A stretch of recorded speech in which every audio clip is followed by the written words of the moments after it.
नमस्कार, आप देख रहे हैं सिटी पोस्ट लाइव और मैं हूं आपके साथ अविनाश। आज हमारे साथ मौजूद हैं डॉक्टर नवल किशोर शर्मा। जी हाँ, ये संस्थापक हैं बिहार नेत्रहीन परिषद के, साथ ही +12 के इंटरमीडिएट के प्रधानाध्यापक भी रह चुके हैं। आज इनसे बात करेंगे कि आखिर दिव्यांगों को किन किन चीज़ों की समस्याओं से जूझना पड़ता है, उनके जीवन में ऐसी कौन कौन सी दिव्यांग होने की वजह से समस्याएं पैदा होती है। तो नवल किशोर जी, आपका बहुत बहुत स्वागत है सिटी पोस्ट लाइव में। जी नमस्कार। जी, सबसे पहला मेरा सवाल ये है कि नेत्रहीन होने के बाद भी आपने ऊंची शिक्षा हासिल की, प्रधानाध्यापक रह चुके हैं और बहुत सारी उपलब्धियां प्राप्त की हैं, कैसे संभव है?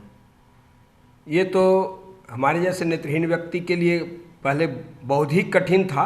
आज से 40-50 वर्ष पहले तो साधन भी बिल्कुल नहीं थे, सरकारी विद्यालय भी नहीं के बराबर, एक आधे विद्यालय सरकारी थे, तो उस समय तो काफ़ी कठिनाई थी। अब तो सुविधाएं कुछ बढ़ी है, तो बावजूद इसके परिवार के लोगों का सहयोग मिला, समाज का सहयोग मिला और मैंने राजकीय नेत्रहीन उच्च विद्यालय कदम कुआं पटना से मैट्रिक किया।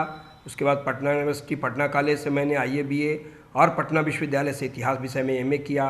फिर मैंने B.Ed किया, M.Ed किया, लॉ भी पटना यूनिवर्सिटी किया और बाद में हम सरकारी सेवा में आ गए टीचर के रूप में हाई स्कूल में, बिहार सरकार द्वारा संचालित।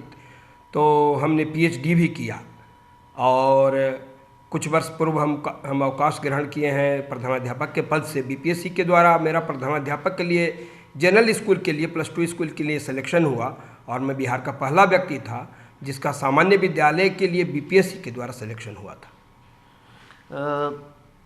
नवल किशोर जी, एक चीज़ और जानना चाहूँगा कि नेत्रहीन होने के साथ साथ मतलब कई लोग ऐसे होते हैं कि नेत्रहीन अपने आप को समझकर, दिव्यांग समझकर वो हताश हो जाते हैं, परेशान हो जाते हैं, उनके जीवन में बहुत सारी मुश्किलें आती हैं। तो क्या ऐसा आपके जीवन में भी मुश्किलें आई और ऐसे दिव्यांग लोगों के लिए क्या क्या मुश्किलें पैदा होती हैं? हाँ, मुश्किलें तो प्रत्येक व्यक्ति के जीवन में कुछ न कुछ होता है, आपके जीवन में, मेरे जीवन में, और प्रत्येक व्यक्ति के कुछ कम या कुछ ज़्यादा हो सकता है। तो हमारे सामने भी काफ़ी कठिनाई प्रारंभिक समय में, प्रारंभिक जब शिक्षा लेनी थी उसमें काफ़ी कठिनाई हुई। किताबें भी हम लोग की लिपि में कम थी और समाज में भी उतनी जागृति नहीं थी हम लोग के बारे में।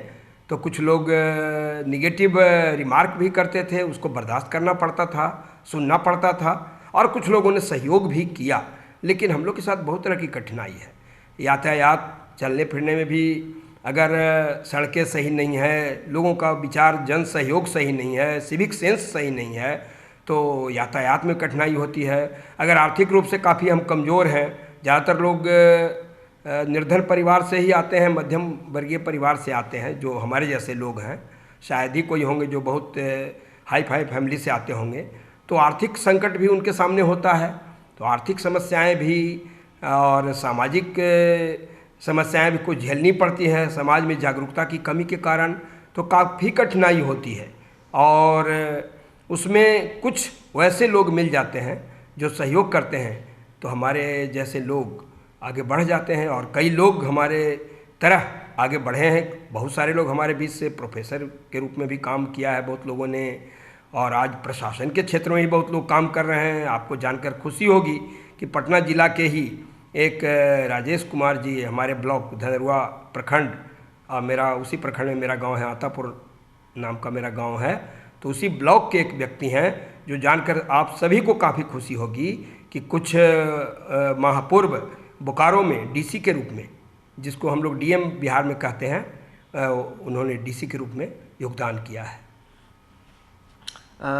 शर्मा जी, एक और चीज़ जानना चाहूँगा कि आपको क्या लगता है बिहार सरकार द्वारा चलाई जा रही कई सारी कल्याणकारी योजनाएं हैं, ऐसी कौन सी कल्याणकारी योजना है जो एक दिव्यांग के जीवन में रोशनी भर सकती है?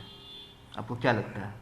बहुत सारी योजनाएं सरकार की ऐसे चल रही है, तो लेकिन सबसे बड़ी बात यह है कि जैसे बिहार सरकार की एक योजना है, दिव्यांग पेंशन की योजना है, जो कि अन्य राज्यों में भी है। लेकिन इसकी विशेषता क्या है कि कोई बच्चा या बच्ची दुर्भाग्य से अगर दिव्यांग या विकलांग जन्म ले ले तो उसको शुरू से ही वह पेंशन की राशि मिल सकती है। हालांकि राशि ज़्यादा भी नहीं है, अभी 400 रुपये हम लोग की मांग सरकार से चल रही है कि सरकार इसको मासिक कम से कम 3000 रुपये करे।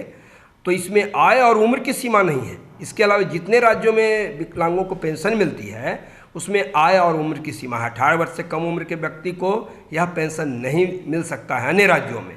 और आय की भी सीमा है कि 1.5 लाख से अधिक अगर उसकी वार्षिक आमदनी उस परिवार की है तो उसे नहीं मिलेगा। लेकिन बिहार में यह सीमा नहीं है, यह एक बहुत बड़ी उपलब्धि है। उसके अलावा हम लोगों के लिए है कि आवास भी रियायती दर पर मिल सकता है, ऐसा कानून में प्रावधान है। उसके अलावा है कि आपको विद्यालयों जनरल स्कूल में भी एडमिशन हो सकता है, ब्लाइंड स्कूल के अलावा सामान्य विद्यालय में भी आपका नामांकन हो सकता है और वहाँ बिहार शिक्षा परियोजना के द्वारा सुविधाएं दी जाती है।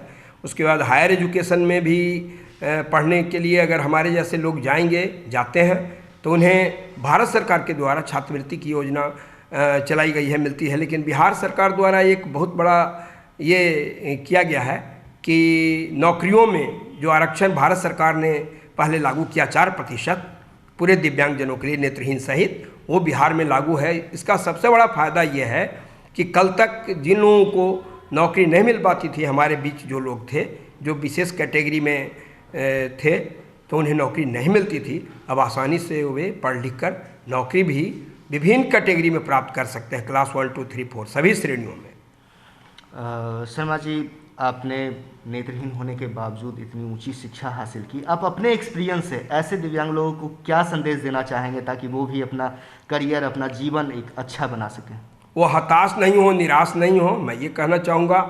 और अगर हिम्मत से काम लेंगे और उनके अभिभावक गण सहयोग करेंगे तो निश्चित रूप से वो आगे बढ़ सकते हैं और एक सामान्य बालक से किसी भी रूप में एक विकलांग बच्चा, एक दिव्यांग बच्चा बच्ची कम नहीं है, ये मैं कहना चाहता हूँ। तो मैं बार बार यही कहूँगा कि वो निराश न हो, हताश न हो, हतोत्साहित न हो और समय का सदुपयोग करें जिससे कि जीवन में वो आगे बढ़ें और उन्हें सफलता उनकी चरण चूमेगी, ऐसा मेरा विश्वास है। नवल किशोर जी, आपका बहुत बहुत धन्यवाद। तो ये हैं हमारे साथ नवल किशोर जी, जिन्होंने बताया कि नेत्रहीन होना कोई गलत नहीं है। अगर नेत्रहीन आप है, अगर आप में जज्बा है, हिम्मत है तो आप ऊंचे मुकाम पर पहुंच सकते हैं। बने रहिए हमारे साथ और देखते रहिए, पढ़ते रहिए सिटी पोस्ट लाइव। धन्यवाद।